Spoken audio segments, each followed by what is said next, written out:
ว่าเขาเห็ดยังอยากรู้จึงมีเสียงตู้ดังขึ้นมายาม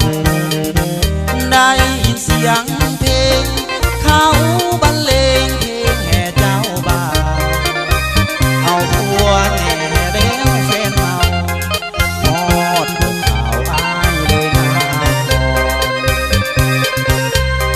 อายจนหน้ามนน้องเลยบอกข่าวยังบ่มีเงินสวยเขาหรือเจ้ายานไปเพื่อนตอนบ่เห็นแกกินป่านใดดอกเดืองามมองส่วนเงินสวยดองบางอ่อนพอมีอยู่เด้อ3 วันต้องขอไว้ใส่ให้โชคดีเถิดนะส่วนอายบ่มีปัญหา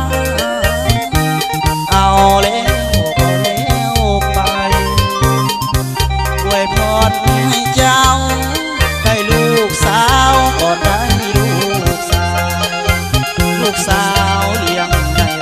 ไวสิไปขอเป็นเคย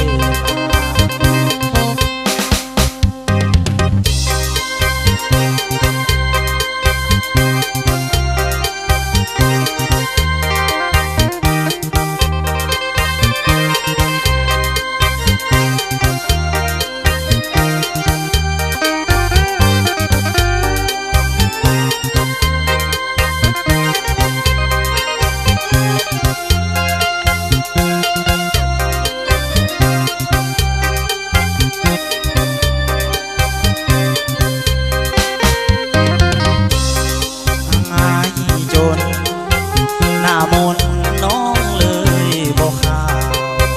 ยังบ่มีเงินสวยเขาหรือเจ้ายานไปเพื่องตอน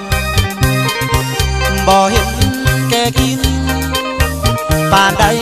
ดอกเดืองามมองส่วนเงินสวยดองบางอ่อน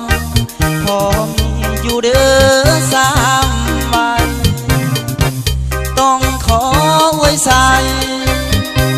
ให้โชคดีเถิดนะส่วนอายบ่มีปัญหาเอาแล้วก็แล้วไป